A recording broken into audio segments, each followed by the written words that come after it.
ಪ್ರಿಯ ವೀಕ್ಷಕರೇ, biopic YouTube ಚಾನಲ್ಗೆ ಸ್ವಾಗತ. ಡೇವಿಡ್ ವಾರ್ನರ್ ಜೈಲಿಗೆ ಹೋಗುವ ಪರಿಸ್ಥಿತಿ ಎದುರಾಗಿದೆ. ಏಕೆಂದರೆ ಪಾಕಿಸ್ತಾನ್ ಸೂಪರ್ ಲೀಗ್ನಲ್ಲಿ ಆಡುತ್ತಿದ್ದ ವೇಳೆ ಅವರು ದೊಡ್ಡ ಕಾನೂನು ಉಲ್ಲಂಘನೆ ಮಾಡಿದಿರುವ ಆರೋಪ ಎದುರಿಸುತ್ತಿದ್ದಾರೆ. ಕಾನೂನು ಉಲ್ಲಂಘನೆ ಮಾಡಿದ ಕಾರಣಕ್ಕೆ ಅವರು ಸಿಕ್ಕಿಬಿದ್ದಿದ್ದು ಈಗಾಗಲೇ ವಿಚಾರಣೆಯೂ ಕೂಡ ನಡೆದಿದೆ. ಇಂತಹ ಪರಿಸ್ಥಿತಿಯಲ್ಲಿ ಡೇವಿಡ್ ವಾರ್ನರ್ ಮೈದಾನದಲ್ಲ, ಜೈಲಿನೊಳಗೆ ಕಾಣಿಸಿಕೊಳ್ಳುವ ಸಾಧ್ಯತೆ ಇದೆ ಎಂದು ಎನ್ನಲಾಗುತ್ತಿದೆ. ವಾಸ್ತವವಾಗಿ ಅವರು ನಲ್ಲಿ ಕರಾಚಿ ಕಿಂಗ್ಸ್ ತಂಡದ ನಾಯಕತ್ವ ವಹಿಸಿಕೊಂಡಿದ್ದರು. ನಾಯಕತ್ವದ ಜವಾಬ್ದಾರಿಯ ಮಧ್ಯೆ ಅವರು ಆಸ್ಟ್ರೇಲಿಯಾಗೆ ಹಿಂತಿರುಗಿದರು.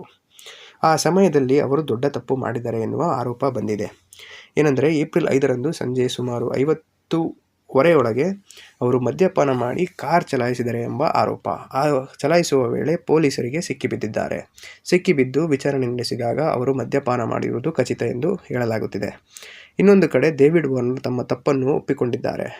ಅವರಿಗೆ ತಮ್ಮ ನಡೆ ಬಗ್ಗೆ ಪಶ್ಚಾತ್ತಾಪವಾಗಿದೆ. ವರದಿಗಳ ಪ್ರಕಾರ ಅವರು ಸ್ನೇಹಿತನ ಅಪಾರ್ಟ್ಮೆಂಟ್ನಲ್ಲಿ 3 ಗ್ಲಾಸ್ ವೈನ್ ಸೇವಿಸಿದ್ದರು.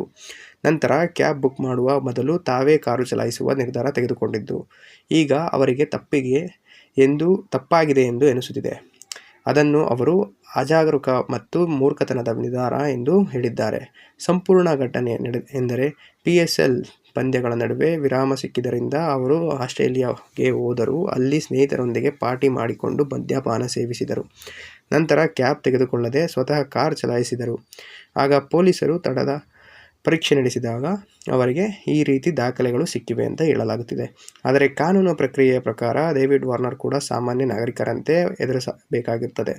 ಅವರಿಗೆ ಶಿಕ್ಷೆಯಾಗುವ ಸಾಧ್ಯತೆಯೂ ಇದೆ ಎಂದು ಅವರ ವಕೀಲರು ಒಪ್ಪಿಕೊಂಡಿದ್ದಾರೆ. ಅದು ಜೈಲು ಶಿಕ್ಷೆಯಾಗಿರಬಹುದು ಅಥವಾ ದೊಡ್ಡ ಮೊತ್ತದ ದಂಡವಾಗಿರಬಹುದು. ಕೊನೆಗೆ ಒಂದು ಮುಖ್ಯ ಸಂದೇಶ: ಮದ್ಯಪಾನ ಮಾಡುವುದು ತಪ್ಪು ಎಂದು ಕೆಲವರು ಹೇಳಬಹುದು, ಆದರೆ ಮದ್ಯಪಾನ ಮಾಡಿ ನಂತರ ವಾಹನ ಚಲಾಯಿಸುವುದು ತುಂಬ ದೊಡ್ಡ ತಪ್ಪು ಎಂದು ಹೇಳಲಾಗಬಹುದು. ನಿಮ್ಮ ಸುರಕ್ಷತೆಗೂ ಇತರರ ಸುರಕ್ಷತೆಗೂ ಅದು ದೊಡ್ಡ ಅಪಾಯ. ಆದ್ದರಿಂದ ಇಂತಹ ಸಂದರ್ಭಗಳಲ್ಲಿ ಕ್ಯಾಬ್ ಅಥವಾ ಬೇರೆ ಸುರಕ್ಷಿತ ಪ್ರಯಾಣ ಮಾರ್ಗ ಬಳಸುವುದು ಉತ್ತಮ. ಧನ್ಯವಾದಗಳು ವೀಕ್ಷಕರೇ.